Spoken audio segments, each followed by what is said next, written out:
What's up, Open Floor Globe? I'm your host, Michael the Pod Pina, and I'm joined on the other line by my good friend, Sports Illustrated staff writer Rohan Nadkarni. Rohan, how was your weekend, my friend?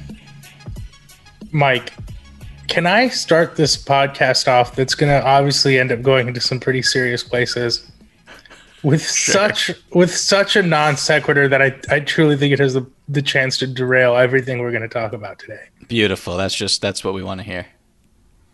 Do you ever... Okay, you know how in Friends, Phoebe is a twin sister and they're both played by Lisa Kudrow? I don't watch Friends. Never really have. Okay, I do know that Lisa Kudrow is on the show. Did not know that she had a twin. She had a twin sister. She plays herself. Okay. You know, okay, but you don't need to know this example specifically, but you know how like in the 90s, they'd always have people playing the twin version of themselves and then they'd meet on screen? Uh-huh. Yes. I still don't know how that technology works, if I'm being honest. I never understood it. I don't know that I ever will. And yeah, I just, I needed a place to say it because I don't understand it. I really don't. You're telling me they could do that in like 94? How? I am so honored that you dropped this. Just your curious mind. You save it for the pod. It's a true honor. It's wonderful. Thank you so much, Rohan. Something else I'll just throw in about the pod that I noticed listening to your most recent episode with Jeremy Wu. Yes. Is, you're pretty loose with the phrase, my good friend. That's all I'm going to say. It gets thrown around a lot on this podcast, and I'll just leave it at that. Are you jealous?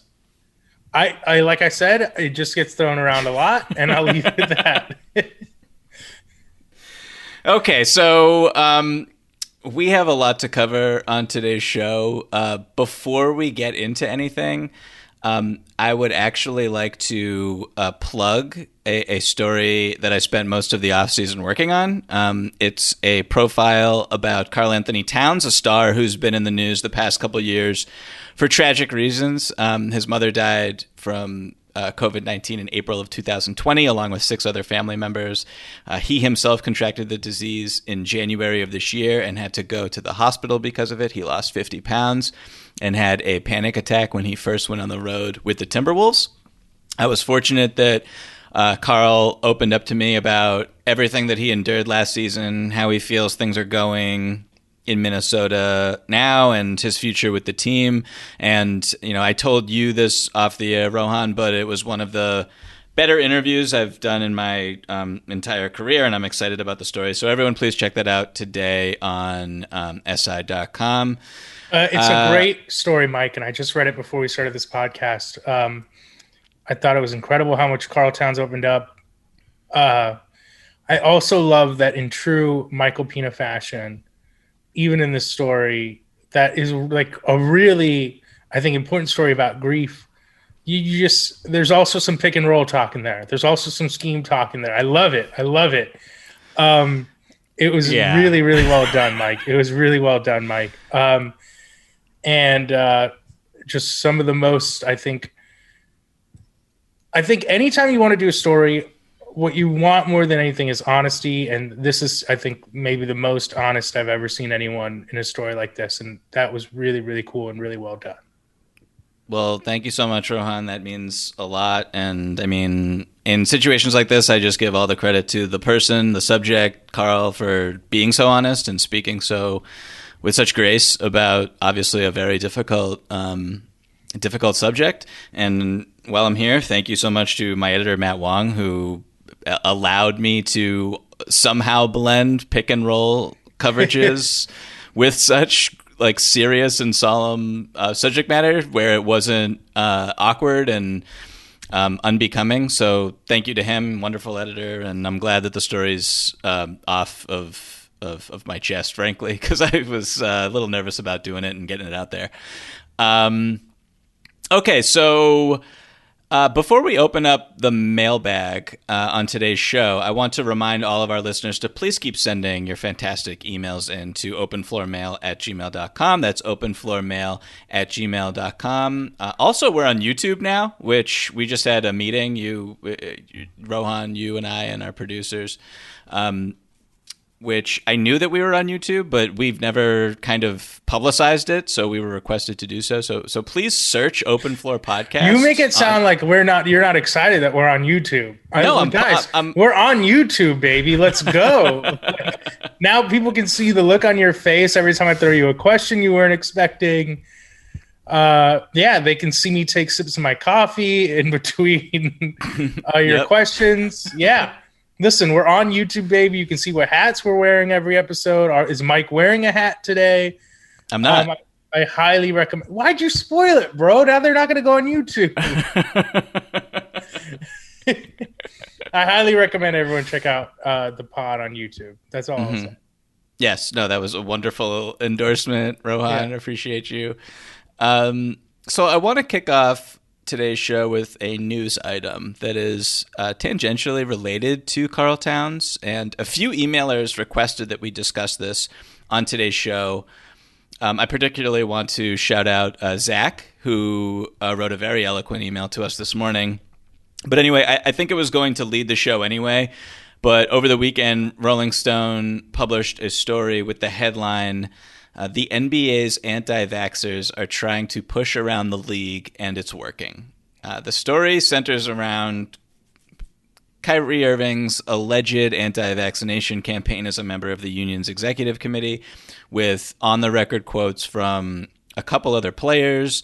Kareem Abdul-Jabbar is in there, and Kyrie Irving's aunt, who literally calls Dr. Fauci Dr. Falsey in the story. 90% of NBA players are vaccinated, but players are not mandated to get the vaccine. And essentially the reason why is what this story is about. So this topic is not going anywhere anytime soon. Today, we're recording this on Monday afternoon.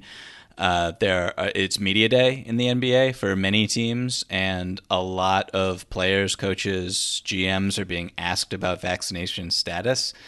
Kyrie Irving spoke today to the media. He was not allowed to be at Barclays Center, where the Brooklyn Nets were holding their media day, because as Yaron Weitzman of Fox Sports reported, Kyrie Irving is not vaccinated, so he is not allowed to attend events like that right now because of New York's because of a local law in New York City.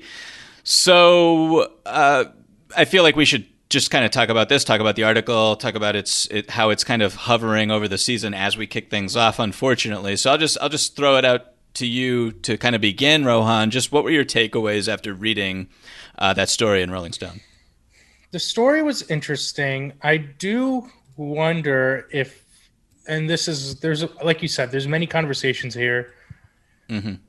That headline, it does kind of ignore the fact that the majority of NBA players are vaccinated, that they do have, I believe, a higher vaccination rate than the general public. Obviously, there are holdouts, and some of those holdouts are high profile, so it's obviously a story.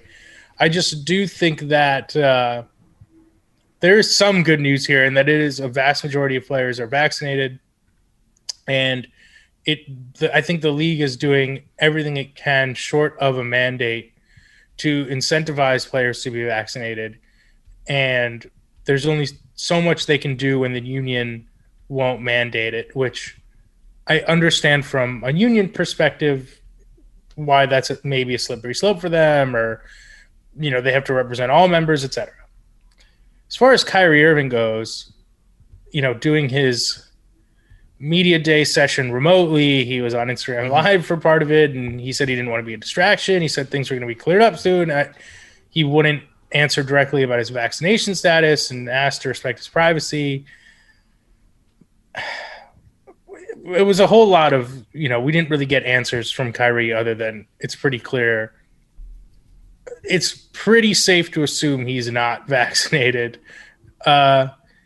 And it's just depressing. It's just depressing on a million levels. On the micro level, we want to see the Nets play basketball. Obviously, that's not the priority here, but as a basketball fan, I want to see Kevin Durant, James Harden, Kyrie Irving play together at Nets home games, which right now isn't a possibility. And then on a bigger level, I'm sure so many people are tired of hearing this, but I just don't know what we as a society are supposed to do about the anti-vaxxers, about the Kyries, however, they want to identify this stance. I don't think shaming people works. I don't think the outrage works. I don't know if apparently bringing in scientific experts doesn't work. I don't know if the best way to do it is within the context of a team sport. That really does seem maybe the most powerful way to get it done. Like, hey, you're going to be letting down your teammates, et cetera. Maybe that's what eventually pushes him over the edge. But it's just sad, Mike, because we're all dealing with this reality. And I don't want to make this like a depressing, wow, this pandemic is really never going to end podcast. But we unfortunately, by definition, the subject matter that we're talking about here is like whether or not people are willing to get vaccinated. Yeah. So if people are not willing, then guess what? I know people. Yeah, I know people like this in my everyday life, in my normal life, in my non-basketball life, and it's infuriating. It's infuriating, and it's just sad, and you feel helpless, and it's like, and then on top of all that, you have someone like Kyrie, who we've had conversations in the past where I think a lot of people just kind of roll their eyes at him, and I certainly am not like looking to Kyrie for my philosophies on life, but I've always thought he was interesting is not even the right word, but on some level I kind of respected his commitment to just being chaotic in a way that I'm like, yeah, whatever, he doesn't fit into a box, and like those people are kind of interesting to me. But this is so far beyond him posting a weird photo on Instagram or a cryptic tweet or whatever. This is like, it's publicly dangerous. And, people like him are, at the end of the day, the reason why we continue to live under these strange circumstances that we don't know if life's ever going to get back to normal. And it's just sad when you have someone who is as public facing as him just whiffing on this entire. Whiffing on this is a good way to describe it. I mean, it doesn't have to be this way, is the thing that I think doctors, virologists, just medical professionals have said for the past however many months. It doesn't have to be this way. We don't have to have, particularly just speaking about the NBA for a second, we don't have to have such a this doesn't have to be a bargaining issue. Like there is a world where NBA players are thrilled to get vaccinated, 100% of them, and the NBA is thrilled to promote NBA players through PSAs, through other means to kind of get the word out that getting vaccinated is the best decision that you can possibly make as a human being in 2021. So when I read the article, it was, I felt depressed. I felt exhausted, frankly, that we're still here. Yeah. Private companies all over this country are enforcing vaccine mandates with termination as the result if you do not get it. So the fact that as one of the few nations on Earth that has excess vaccines, we're still kind of toiling around and twiddling our thumbs here and not eradicating it. It's just such a bummer. And the fact that it may ultimately take state and city ordinances and laws to force NBA players to get the vaccine, as opposed to them wanting to do their part to help society, sucks. It just does. Like I don't really know what else there is to kind of say about it. It's very simple. Like I was disheartened throughout all of last season since the vaccine became available, when Greg Popovich and Julius Erving and Bill Russell and Kareem Abdul-Jabbar, like these are the faces of the NBA's PSA to get the vaccine, because players aren't really jumping out full force. And when players are asked about it, they hide behind this personal choice rhetoric that just it has never made sense to me at all. If you are a person who understands what is happening and the fact that this is a communal disease that is killing people, 2,000 people a day in this country. So just like embarrassing on all fronts, honestly. And I know that 90%, we should say 90% of NBA players are vaccinated. When I look at it from, do you want to talk, can we talk about the union's perspective here? Because one of the questions that I have for you is just kind of who to blame in all of this for just talking about the NBA and NBA players. And like, who do you think is to, if we have to kind of affront blame on someone, like who is to blame for the situation that the league is in right now? I mean, like probably if we really want to talk about it, and we're probably not equipped to, but like Facebook, Instagram. Well, sure. Right. I mean, whoever is like pushing the misinformation. I don't know, Mike. I don't know that I'm looking at the situation where it's like there is like one entity to blame here. Again, we're really getting into stuff that's not basketball. That's okay. I'm a big believer in how kind of our environmental factors and social factors are pushing us to make decisions way more than we'd ever realize. Having said all of that, at some point, the individuals who are not vaccinated have to show accountability.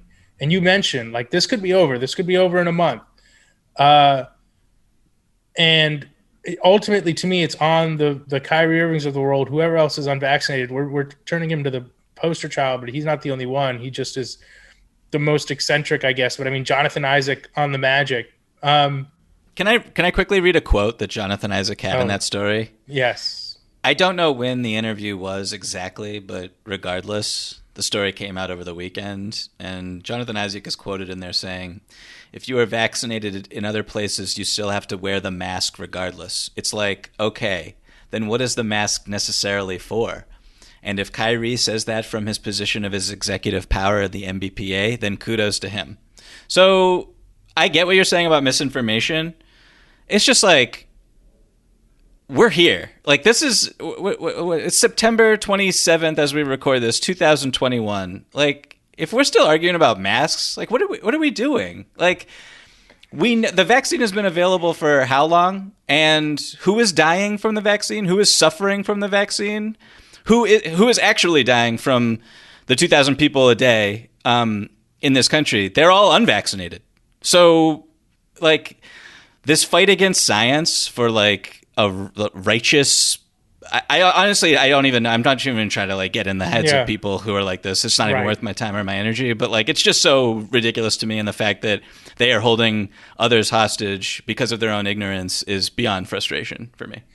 It is. And I'll just say, you know, to kind of bring it back to basketball a bit, because I'm sure you and I could really just go on for hours complaining about this, it is just, you know, when players are like, respect my privacy and all this stuff. Listen, I'm all for us constantly reimagining our relationship with athletes, what we are owed from them, what parts of, you know, the media model make sense, etc. I think those things are in constant need of examination, re-examination, evaluation, etc. But why are you hiding now? Like, why are you hiding now when these are, you know, clearly you've come to this decision now. You've had this information for months. So explain your decision. Why are you hiding behind it if you think what you're doing is not wrong? You know what I mean? If you want to take this righteous stance, why are you hiding? And when you say it's a personal decision, it's not. I mean, it's categorically not, because this is a public health crisis. The less people who get vaccinated, the more variants we get, the more dangerous those variants get, the more transmissions happen for people who are immunocompromised or can't get the vaccine for legitimate reasons. So it's not a personal decision, first of all. And I'm tired of the people hiding behind privacy when it's like, you know, at least own up to it, at least try to explain your reasoning. And I think they know the reasonings just don't hold up in public. They just want to be willfully dumb about it. And it's deeply, the word you used is exhausting, and that's the best one, is it's deeply, deeply exhausting. Deeply exhausting. It truly is. Okay, we're going to quickly wrap this up here, because I get, we could talk about this forever. I have a million thoughts, and, especially I would think this way regardless, but after spending so much time thinking about Karl Towns and the situation that he was in and reporting that story. And it's just this darkness that he was in because of this disease. And for him to see, a former teammate like Andrew Wiggins, just like, I'm not getting the vaccination and I'm fine not playing home game, like to take it that far for literally no reason. Like what is the rationale there? So I think about it from the perspective of someone like Karl Towns and just how frustrated I would be that people are needing to do quote unquote their own research when it's like, if you tore your ACL, do you need to do your own research to do your own surgery? Or are you going to trust a doctor to do your surgery? It's like when you went to they're not going to James Andrews and being like, you know what? I'm going to do my own research, doc. It's like, what vaccinations did you have to take to play college basketball at the University of Kansas, Andrew Wiggins? You had to take a lot. There were a lot of vaccinations that you had to, tetanus, polio. It's just, okay, we could, yeah. Okay, so can we real quick talk about Karl Towns, by the way, losing 50 pounds in like 2 weeks or whatever the hell it was, like something insane. There's a lot of great stuff in your story, and I saw people tweeting about the quote about Karl Towns talking about grief and kind of being like an open-ended sentence, and I really hope people read it because there's so much great stuff in there. But one thing you mentioned in your tweet, so I feel comfortable talking about, losing 50 pounds. That is nuts. Did you know what he was eating? You mentioned he had a high-calorie diet. So, like, what do you eat to gain back the weight you've lost? First, yeah, okay. I don't know exactly what he was consuming to put the weight back on, but I do know he told me he was at 271 when the season began because he likes to have as much weight as possible going into seasons, and he was 220 when he reweighed himself when he was first allowed to go back into the facility after testing positive for COVID. He had a lot of great quotes talking about that. Like he had Baywatch abs and all this stuff that just didn't make the final cut, unfortunately. Yeah. But damn, I got to get on that. Damn. Can you please, do you mind just calling him right now and be like, hey man, what'd you eat? So that was definitely a tidbit that made my eyebrows raise when he said it, for sure. But yeah. So okay. So going back real quick we're just gonna wrap this topic up. How do you think this will impact the NBA season? Like these. Obviously, there's these ordinances that I've mentioned. There's one in San Francisco that will prevent Andrew Wiggins from playing home games. There's one in New York City, Brooklyn, that will prevent Kyrie Irving from playing home games. His aunt in that story in Rolling Stone basically was like they should work something out where he doesn't have, like, I don't even know what she was trying to say, to be honest with you. It's just absolutely ridiculous nonsense. But could this hover over the season? Do you think all the players are going to get vaccinated before the season begins? Are we really going to do this for another year? I think that especially players that are high profile like Kyrie and Wiggins, I think they will get vaccinated because I think the pressure from their teammates is too much. I'm banking on kind of the dynamics of a locker room and what it means to be a part of a team. One thing that I think gets lost sometimes when people talk about, people love to say athletes are so selfish now, etc. Mm-hmm. And they're, for example, when Goran Dragic came back to play in Game 6 of the NBA Finals in 2020, when he clearly couldn't go, was part of that because he wanted to win a championship? Yes, obviously. Another part of that is he cares a lot about his teammates, right? Like he wants to be out there to help his team. And I think that there are some players who still take that seriously. A lot of people who still take that seriously. And I like to think that pressure is going to convince a lot of guys. You also have to imagine the financial pressure of missing those home game checks will add up at some point. I will say that I think the worst possible outcome are the cities or the league backing down. You just can't have that happen. And that's my biggest fear, honestly, is that the cities and the teams back down or cave in because these people are influential, etc. that just can't happen. But I'm banking on this idea that there's something about the team dynamic that'll convince these guys. Yeah, I agree. I don't think that they will back down for a variety of reasons. And yeah, I mean, I just hope at the end that everyone who is not vaccinated gets vaccinated. Period. Very simple. The end. Okay, let's move on, Rohan. We have an email here from Lucas, who writes, basketball brings me an immense amount of joy. Same. League Pass is me too. League Pass is permanently... And money. We're rich, dude. Yeah, seriously.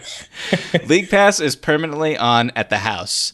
I listen to almost 20 basketball-related podcasts year-round. Your pod is one of my favorites. Okay, thank you. I feel like I have a solid read on the NBA zeitgeist due to my immersion. This has brought me to one important realization. Basketball journalists spend too much time downplaying the regular season. I know it is different than the playoffs. I know some games can be chalked up to a lack of effort, back-to-backs, blah, blah, blah. I do not care.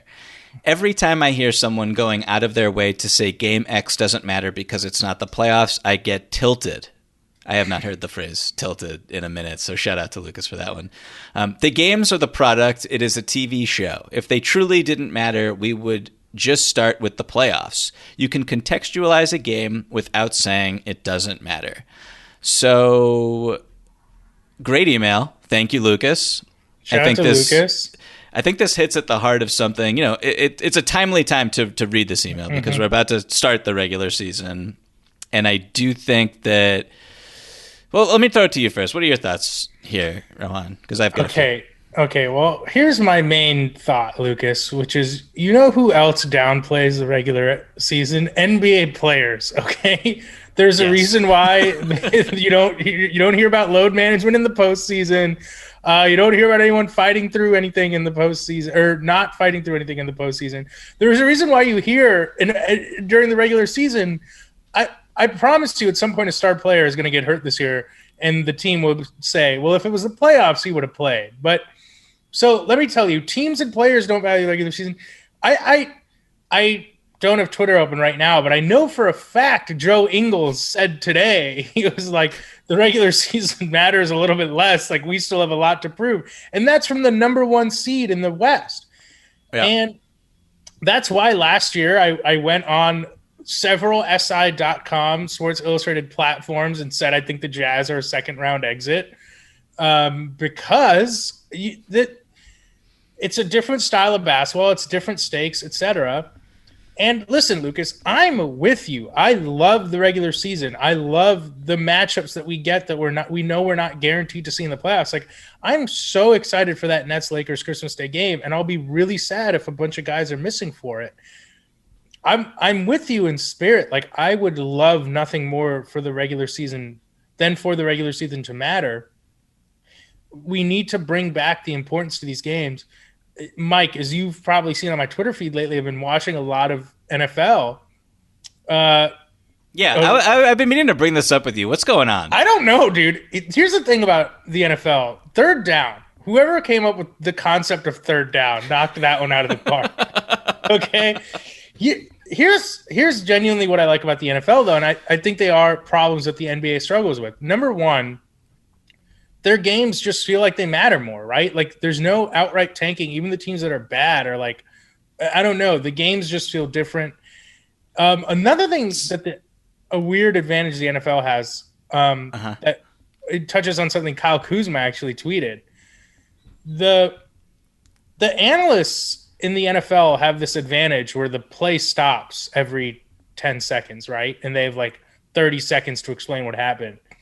NFL broadcasts, like even the worst broadcasts, are really good at explaining to you like why what's happening is going on. They can get into strategies, coverages, etc. that I think some basketball broadcasts are good at. Like, I think Jeff Van Gundy does actually a really good job at pointing out this pick and roll coverage, this play that they're running, etc. But it's much harder to do that in a basketball game than a football game. But anyway, I find the NFL like fascinating more so than like outright loving it. But anyway, just going back to the NBA, they just have those little problems in the regular season that I think makes it a little bit less sticky because like you even talk about like the strategy thing I just talked about, like, you know, NBA teams save stuff for the playoffs in a way that you can't do in other sports, and save their best lineups, etc. Like it just is. It's a top-down problem, and I understand that journalists complain about it, probably because we're watching most of these regular season games. But it's a top-down problem that the league is obviously trying to fix. Yeah, you hit all of the key points here. I think the big one for me, as someone who watches a ton of League Pass as well, there's just too many games. It's like that's the key sticking point when you're trying to compare it to the NFL. The NFL has, what, 16 games? Did they go up to 17 yet? I don't know. I haven't really followed the league closely in the past few years. But there's only 16 regular season games. So there is 17 now. There are 17 now. Oh, there are 17. Yeah, okay. Yeah. Well, that's still a lot less than 82. Yeah. And because of the length of the season and what we know that it does to human beings' bodies, players and coaches and teams and medical staffs, frankly, do not prioritize regular season contests. Like, they just don't. Like, the stars don't play a ton of minutes. They sit out games entirely. There are not, I think one of the big things that I love about the playoffs is just like you get game-to-game adjustments. You don't get game-to-game adjustments really in the regular season. You're just playing your blanket stuff. You also get like defensive effort. Right. There's intensity. There's much more effort. The players who really matter are going to play in crunch time. That's not necessarily like always the case in the regular season. So like it's just way more fascinating, and it stinks, frankly. Like I mean, do wish it was more stakes. We've talked about this at the podcast before, but the regular season and the last 4 minutes of a playoff game are like two different sports. Yeah, you're not watching the same thing. You're not watching the same thing. And that is a top-down problem. Listen, a million people have tried to figure this out. I honestly think the only way is to reduce the number of games in the regular season. That's it. Give them more rest and reduce the number of games, make them more important, and find another way to give, higher playoff season advantage, et cetera. Maybe not another play-in tournament, but something. I think they should be playing. They should probably only be playing every other team twice, and that's it. Maybe you create some kind of wild card type. They add 6 games to every team's schedule just so they can play rivals, or you can come up with fun matchups. But yeah, I think that's what the only way forward is. And like, this isn't us making up any of this. Like the NBA instituted a play-in tournament last year. It's like, why would they do that? Because they want interest in the regular season. That's what it is. And there may be a mid-season tournament at some point, and that's being discussed for this very reason. It's not like we're not like being curmudgeonly about the regular season as journalists. This is an actual issue that the league needs to solve. Yeah, and to go back to Lucas's email, like, we agree with you. We want the regular season to matter, but it starts with the fact that it's obvious teams themselves do not take it as seriously. And it's a problem the league is actively trying to figure out. Absolutely. Okay, so let's move on to this email here from Elliot. And I love this email. It's fascinating. Elliot writes... Shout out to E. Elliot writes, hearing y'all talk about Zion really got me thinking. Even though Zion's numbers are historic, constructing a winning team around his super specific skill set seems really hard. Apart from a ridiculous super team, can y'all construct a starting 5 that could be the foundation for a title contender? You get Zion, another perennial all-star, a fringe all-star, meaning less than 2 all-star appearances or clearly will not make another all-star team, and 2 other starters. The point is to construct a non-super team around Zion that could contend. So the other 2 all-stars, by the way, cannot be KD and Steph. Can you do it? This is a fascinating thought exercise. I love stuff like this. I am obviously the biggest Zion supporter. I believe, at least of the 4 of us who constructed the top 100, I had him a lot higher than you guys did. We hashed it out multiple times about where he should be on our ranking. And yeah, I have a team here of very specific players that I've listed, a starting 5 at least. And I frankly, I'm going to go through with this exercise because I think it's fun, but I don't think it's that. Like, I don't think he's Ben Simmons. You know what I mean? Like, I don't think you need something super specific around him. I really don't. I think there's one position in particular where you need something pretty specific. Yes, I know. You're going to say you need a center who can shoot and protect the rim. Is that what you're going to say? Yeah. Okay. Let me hear your team first. You always make you go first. Okay. Let's hear your team first. Okay, so my team, there's Zion, obviously. My perennial all-star is going to be Bradley Beal. And then after him, and you'll like this, Rohan, I have Clint Capella. So that's the big man protecting the rim. He's mobile. He'll rebound, blah, blah, blah. And then the last two, the other starters I have are Fred VanVleet and Robert Covington. And so with this team, I think the one weakness, I think you could say, is it doesn't have a lockdown perimeter on-ball wing defender. So, if you wanted to trade Beal for someone like Paul George or someone like that could do it. I tried to not have like a definite like top 12 player on here because I thought that would be kind of cheating. So Beal is like the best, even though he's made, I only think one All-NBA team. I just think because he plays on ball, off ball, offensively, scores buckets, just tremendous player offensively, and I think he makes sense around Zion. So what do you think about the team? So the starting 5, we have VanVleet, Beal, Rocco, Zion, and Capella. Yes. I think my fear there, like you mentioned, is perimeter defense. Now you're banking a lot on Capella because there's going to be VanVleet is very good, but otherwise everyone else is going to be giving up lots of drives to the rim. Everyone's going to be giving up lots of drives to the rim. The issue we keep coming back to is, okay, offensively, how is it going to work? Because what is Capella doing if he's not running pick and rolls? Hanging out in the dunker spot, catching lobs. I just think you're inviting doubles on Zion all the time in that scenario. And I just think they're running into – and obviously he already had a great historic offensive season, but – I mean, I think it's a pretty good roster. The issue I have is, in a playoff series, who does he guard? Let's say this team somehow makes it to the finals, right? Yeah. Who does he guard against the Lakers when they're closing? Is this your way to bring up the Lakers story that was published on The Athletic so I can say Wayne Ellington? It's really not. But even if it is like Wayne Ellington, he's like, is he chasing someone around screens? Who does he? Who does he guard? Who does he guard if they play the Bucks? If they play the Bucks, my guess would be he's guarding Brook Lopez, is what I would think. And if they close with Giannis at center?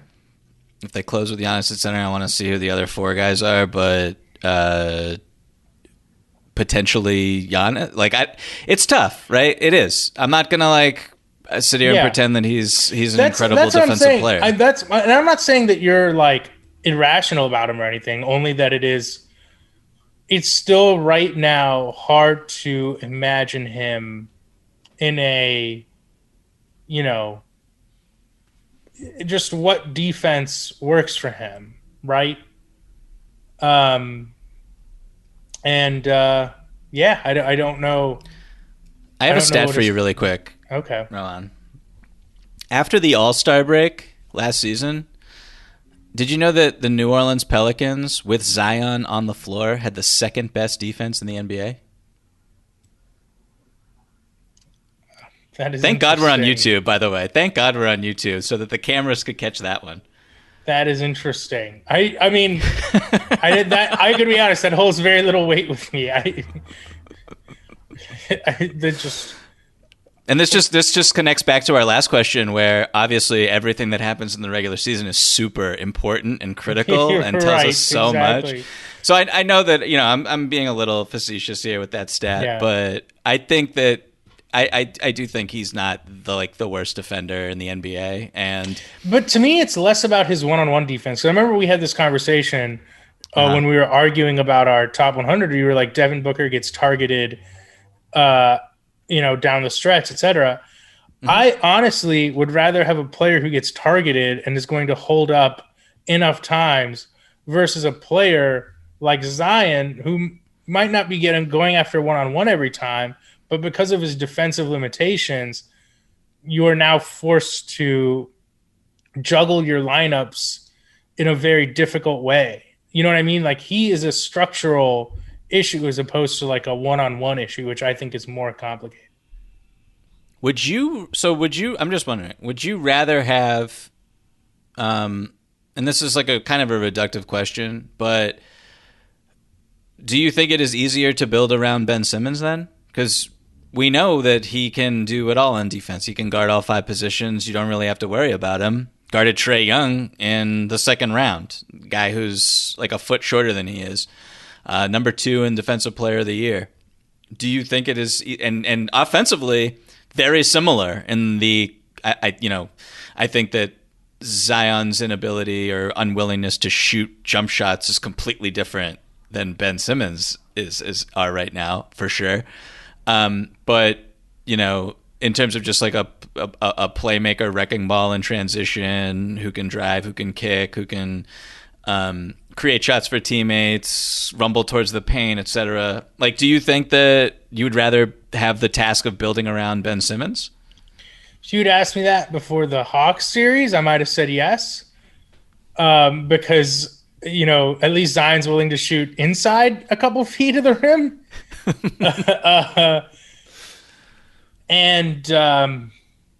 That's a good question, and I like where you're going with that. Obviously, I think I would pick Zion right now because he's younger and I do think ultimately, like, being elite offensively in the way he is probably more valuable than being elite defensively in the way Simmons is. But if I saw like any indication that Simmons would be willing to play like a Draymond role full time and actually shoot, you might be able to convince me. But it's a good question. Do you have a team for us? Do you have any type of any players you want to shout out that you would throw next to Zion who you think makes sense there? Did you do your homework? Is another question. I did. So I actually decided to not necessarily build a good team. Oh, wonderful. But a fun one, in my opinion.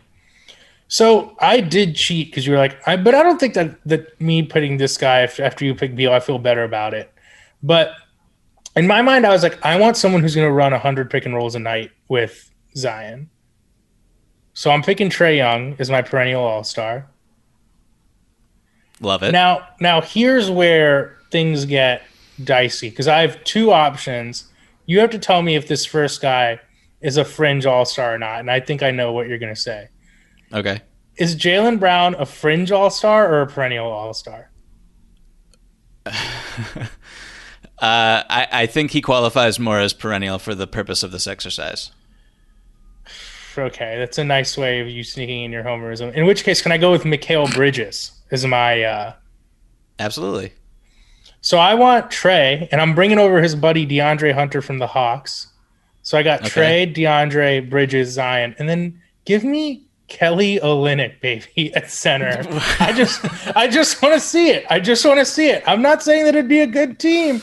I just want to see it, Mike. I just want to know how it goes. Leaning into offense like this, I respect. I'm not going to disparage you at all. That team would be literally unstoppable offensively. You're just not doing anything with them. I mean, they're not stopping anyone. But I mean, another option, honestly, for center for me, Blake Griffin. Nets Blake Griffin, because he's out there at the 3-point line. Is he not? Is he not? And, like, everyone was talking about that he defended Giannis better than they thought he would. Oh man, that's like what's that Will Smith movie where he's like looking at a younger version of himself on the poster? Do you know what I'm talking about? Oh yeah, I do, because it was not Looper. That movie was actually good. Yeah. But I don't even remember the name. That movie looked rough, man. But that is what I'm thinking about with Blake Griffin. Our producer Shelby says it was Hitch. It was not Hitch, which is the best Hitch. Will Smith movie. And we could do a whole hour on how Will Smith should have done more rom-coms. But I don't know what center is a good one to have next to Zion. And I like the Capella choice, but I just do think it's going to get cramped again.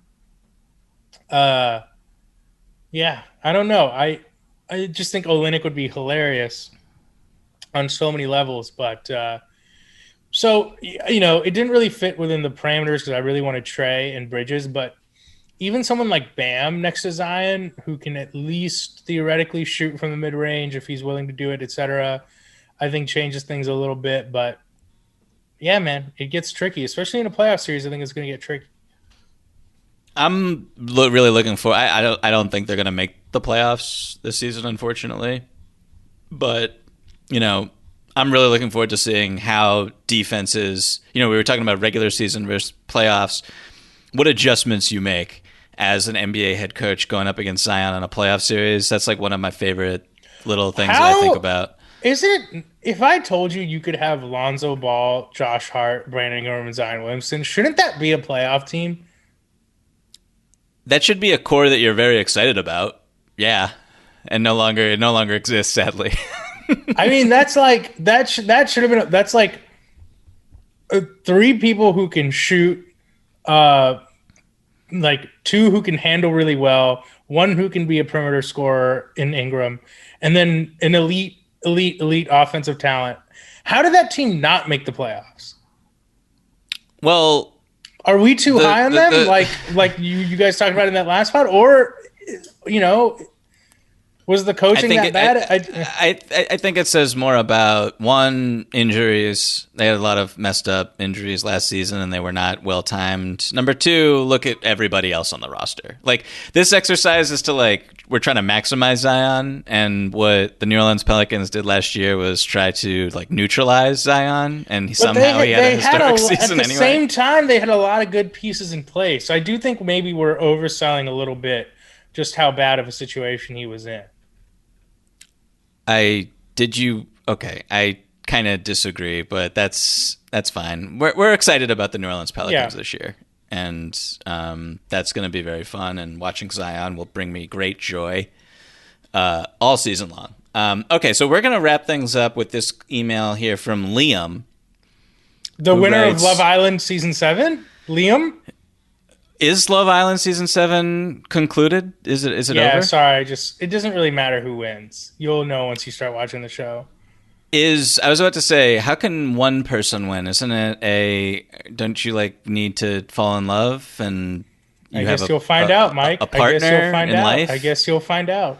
Have you started watching Love Island yet? No, I haven't.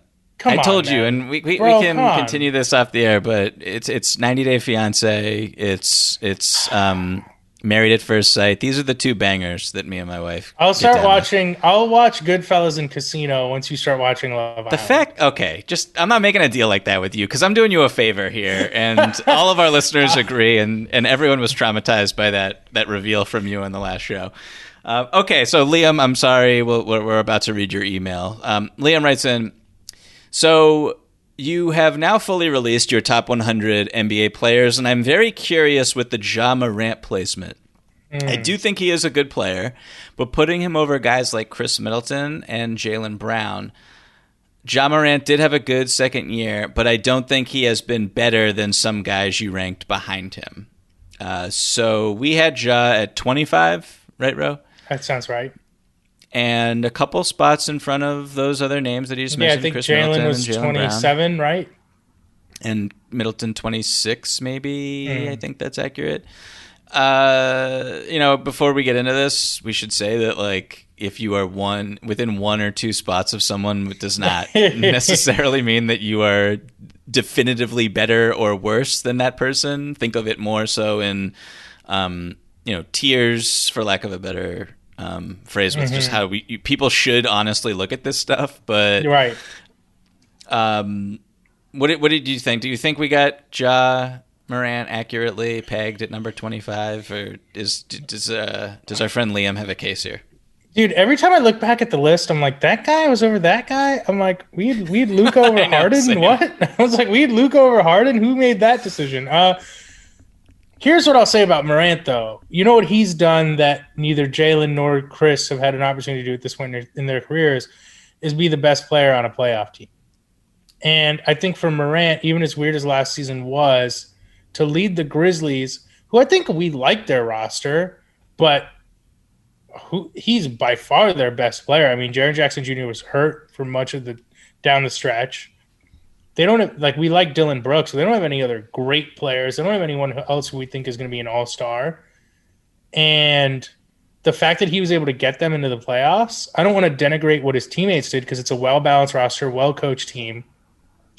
We like them a lot. We like what they've built there a lot. But, I mean, what he did was remarkable. And I think that the fact that he could be the best player and kind of the lead guy on a team like that, win a road game in Utah is kind of the catalyst for that. In the playoffs, I think we don't want to overvalue that one game, certainly, but I think it shows something that those other guys haven't showed yet at this point in their careers. And obviously they haven't been in the context for the chance to prove that, but the fact that we know that Ja can do that's pretty cool. I think for me, look, Ja Morant has some flaws in his game. The jump shot, the 3-point shot, those are, I don't know, they're not concerns because he's so young, but it would be nice if he could shoot a little bit better. But for me, the third-year leap, I'm a big believer in the third-year leap. So when I was thinking about this list, I was like, okay, Ja got hurt last year. I think he had 40-something in the season opener or the second game. Got hurt, sprained his ankle really bad, I believe was the injury. And then, just kind of worked his way through the regular season from there on a team that doesn't have a lot of three-point shooting. They play a very specific defensive style. They had a lot of success with it.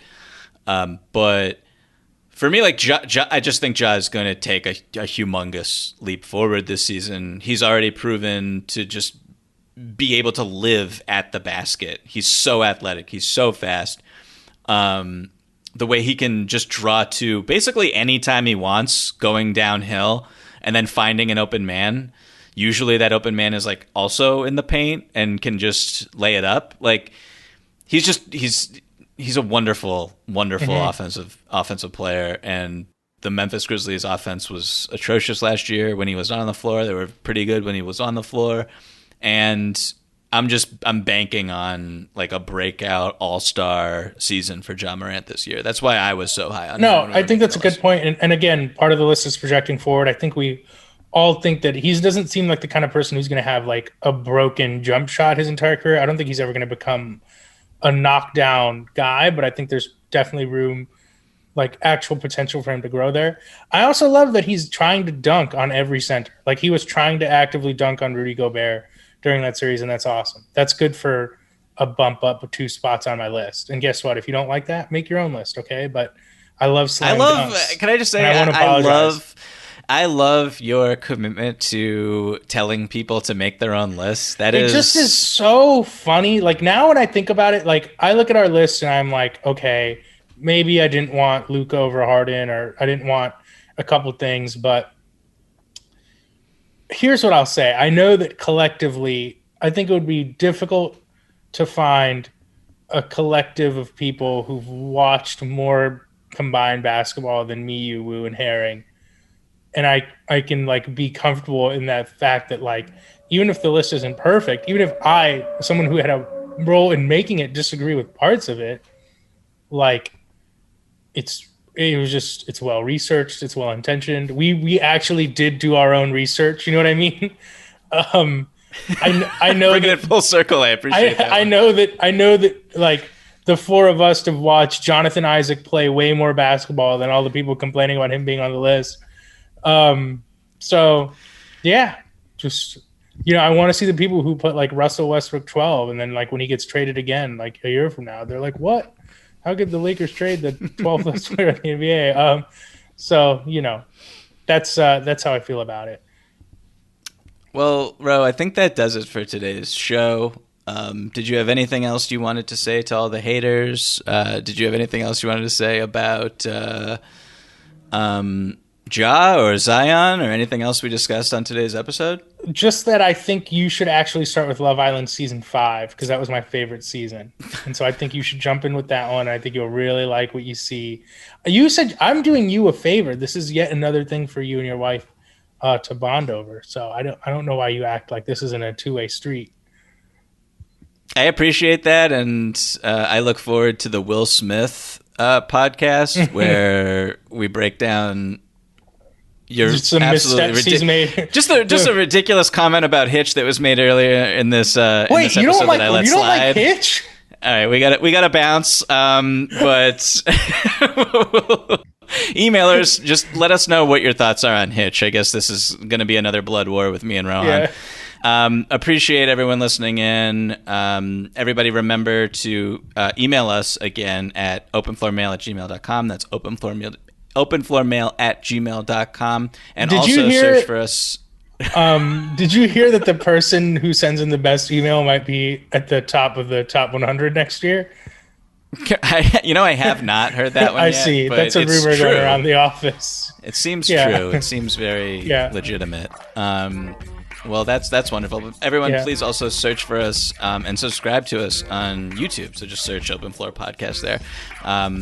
Everybody, please stay safe. Everybody, please continue to enjoy the off season.